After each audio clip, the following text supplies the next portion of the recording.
नमस्कार. व्यंकू महाराज खूपच अस्वस्थ असतात आणि ते वारीला निघालेले असतात. अनवाणी पायाने ते चालत असतात. त्यावेळेला मात्र ते सारखं विठ्ठलाचं नाव स्वतःच्या तोंडी घेत असतात. ते स्वतःला खूपच अपराधी समजत असतात. तेवढ्यात मात्र इंदू त्यांचा पाठलाग करत असते. व्यंकू महाराज कुठेच न सापडल्यामुळे इंदू सुद्धा खूपच अस्वस्थ असते. अधोक्षज तिला बोलतो, इंदू, मला आपल्या गावातल्या लोकांकडून कळालं की व्यंकट काका वारीला गेलाय म्हणून, अनवाणी पायाने.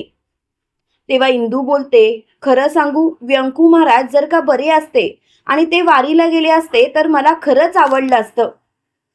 पण आता मात्र खरंच त्यांची अवस्था खूपच बिकट आहे. बघितलंच ना, त्यांना ताप सुद्धा येतो. आणि तरी सुद्धा ते का गेले? विठ्ठलाला सुद्धा त्यांच्या भक्ताची काळजी आहेच ना. त्याला सुद्धा वाटत असेल का की आपल्या भक्ताला त्रास झालेला पाहिजे? व्यंकू महाराज का समजून घेत नाहीयात? तेवढ्यात मोठ्या बाई म्हणतात, खरं सांगू इंदू, शांत हो. विठ्ठल आपल्या मंदिरातून जेव्हापासून गायब झालाय तेव्हापासून व्यंकू महाराज स्वतःलाच अपराधी म्हणतात. त्यांना असंच वाटतं की त्यांच्या चुकीमुळे विठुराया आपल्या मंदिरातून गायब झालाय, गाव सोडून निघून गेलाय, म्हणून ते कदाचित हा पश्चाताप करत असतील. आता मात्र मला खरंच खूपच वाईट वाटतंय. प्लीज स्वतःला शांत कर. आणि इंदू, अजिबात काळजी करू नकोस, सगळं व्यवस्थित होईल. तेव्हा मात्र इंदू बोलते, मला खूपच काळजी वाटतेय. असं वाटतंय की सगळं काही हातातून सुटत चाललंय. मला काय करावं तेच कळत नाहीये. तेव्हा मात्र अधोक्षज बोलतो, तू नको काळजी करूस. विठुराया सुद्धा आपल्या भक्ताची परीक्षा नाही बघणार. त्याला सुद्धा आपल्या भक्ताची काळजी आहे. आणि तो या परीक्षेत बघ तू व्यंकट काकाला मदत करेल की नाही.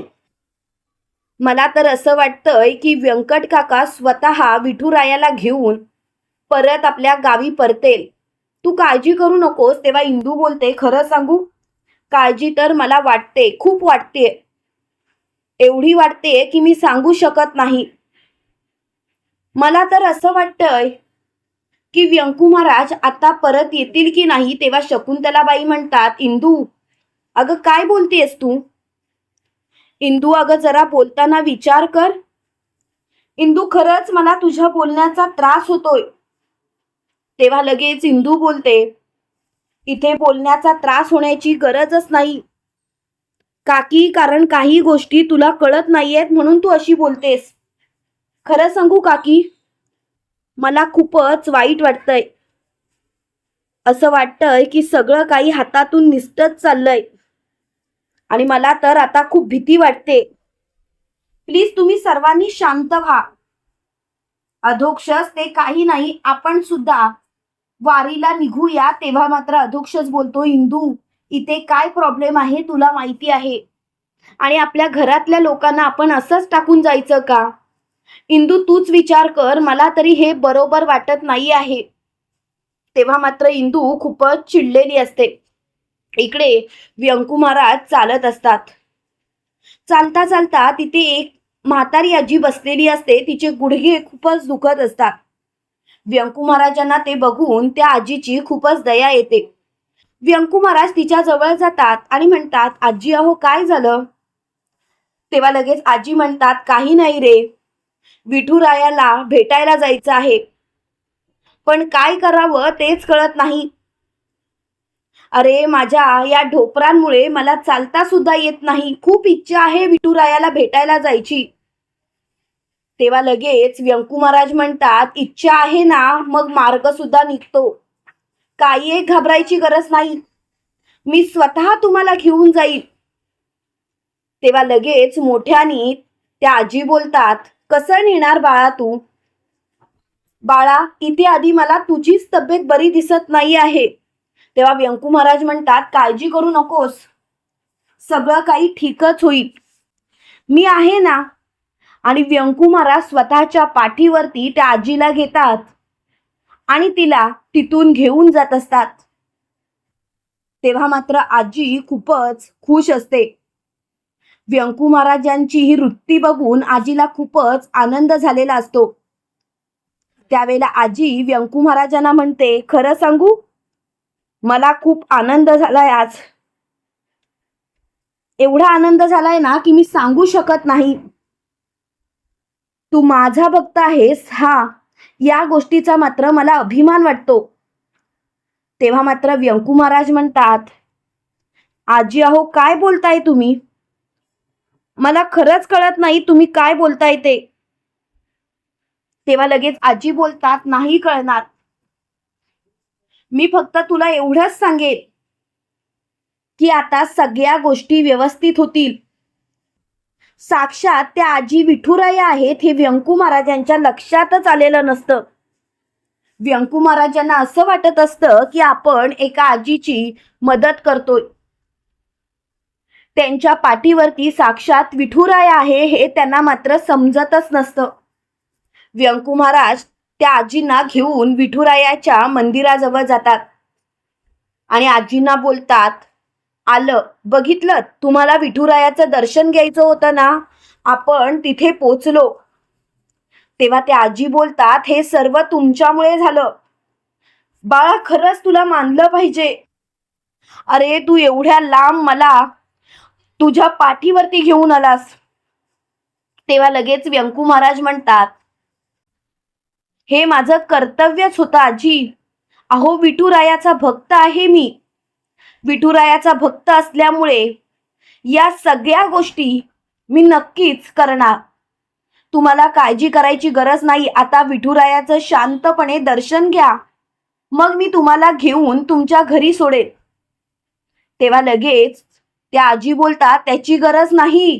अरे माझी जागा जिथे आहे तिथेच तू मला आणून सोडलंस. म्हटल्यावरती तर प्रश्नच मिटला. व्यंकू महाराजांना काहीच कळत नाही. व्यंकू महाराज म्हणतात, आजी अहो तुमची जागा इथे आहे तर तुम्ही त्या गावी काय करत होतात? तुमचं घरच इथे आहे म्हणता, मग तुम्ही तिथे काय करत होतात? तेव्हा मात्र साक्षात विठुराया त्यांच्या समोर उभा राहतो. आपल्या समोर उभा ठाकलेला विठुराया बघून व्यंकू महाराजांना खूपच आनंद होतो आणि इतके वेळ आपण आपल्या पाठीवरती ज्या आजींना घेऊन आलो तो साक्षात विठुराया आहे हे बघितल्यानंतर लगेच व्यंकू महाराज त्याच्या पायावरती नतमस्तक होतात. व्यंकू महाराज म्हणतात, विठुराया मला माफ कर. अरे मी असा कसा भक्त की मी तुला ओळखू सुद्धा शकलो नाही.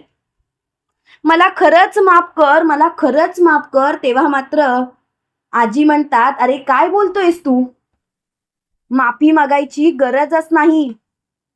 एक गोष्ट लक्षात ठेव, कितीही काही झालं तरी सुद्धा विठुराया आपल्या भक्तांची परीक्षा घेतच असतो आणि तीच परीक्षा मी तुझी घेतली.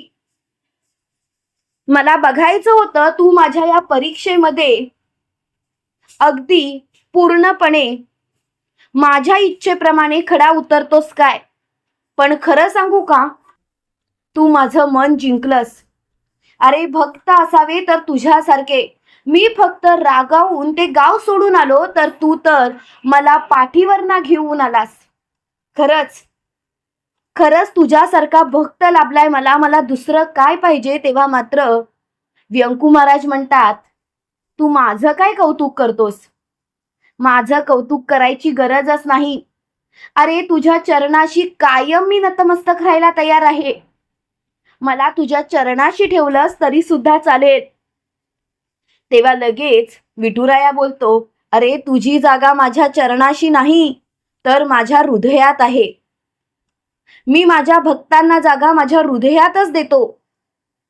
तेव्हा मात्र व्यंकू महाराज बोलतो, विठुराया माझं चुकलं. मी इंदूशी खूपच चुकीचं वागलो. ज्या वेळेला योग्य ठिकाणी निर्णय घ्यायची गरज होती त्यावेळी मी चुकीचा निर्णय घेऊन बसलो. पण विठुराया याची शिक्षा मात्र मी भोगतोयच ना. अरे तरणा ताटा माझा मुलगा मी गमावला, ज्याच्या तोंडून बाबा हा शब्द ऐकण्यासाठी माझे कान आसुसलेले होते. पण तोच मुलगा माझ्यापासून कायमचा हिरावला गेला.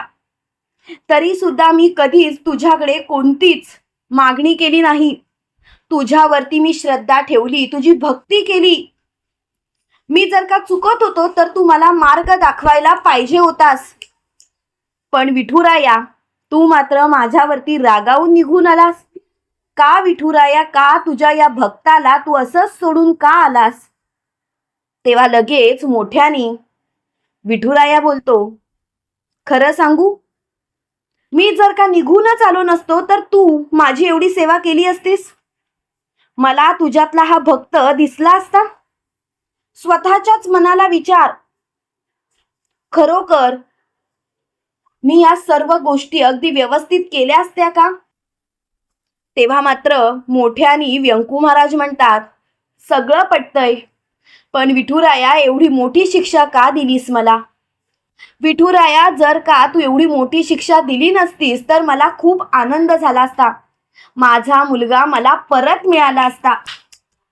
तेव्हा मात्र मोठ्यानी व्यंकू महाराज असं बोलताच विठुराया बोलतो, हे बघ, जे नशिबात असतं ते आपण बदलू शकत नाही. तुझ्या मुलाचं नशीबच तेवढं होतं. आणि खरं सांगू का, आता ज्या गोष्टी झाल्या त्याचा विचार करण्यापेक्षा आपल्या पुढ्यात काय वाढलंय त्या गोष्टीचा विचार करून जगलेलं बरं. मी तुझ्या सोबत कायमच आहे, पण याचा अर्थ असं नाही ना की मी तुझ्या कुटुंबातल्या एका व्यक्तीचं मरण थांबवू शकतो. अरे, ज्याला जिथे जायचं आहे तिथे तो जाणारच.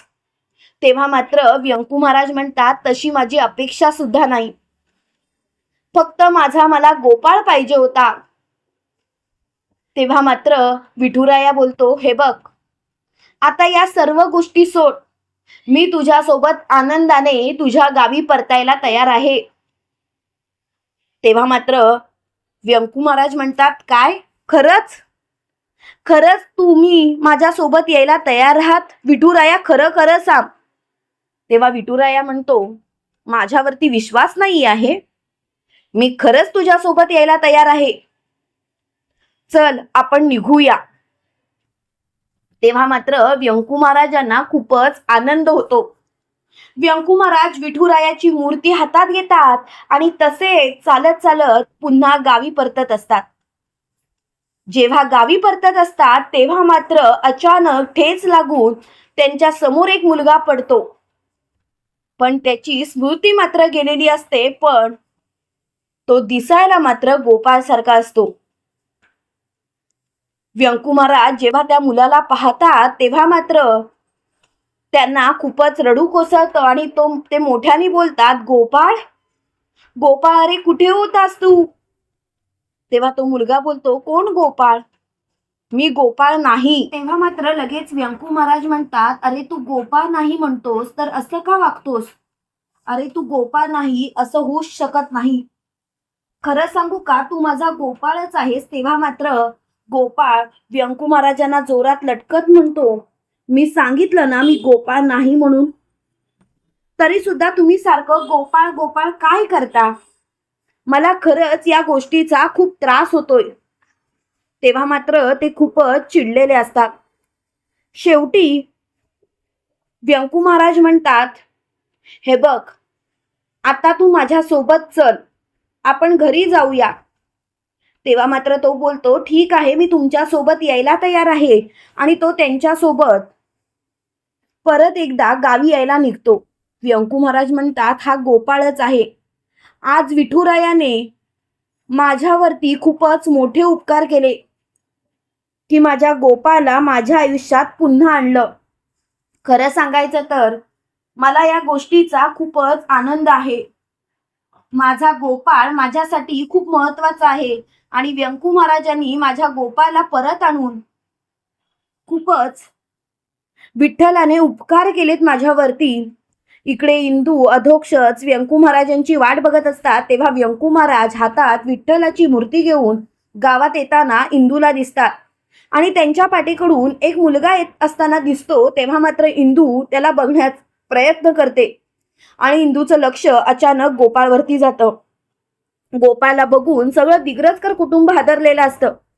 तुम्हाला हा भाग कसा वाटला कमेंट करून नक्की कळवा आणि असेच व्हिडिओ पाहण्यासाठी चॅनलला सबस्क्राईब करायला विसरू नका. थँक्यू.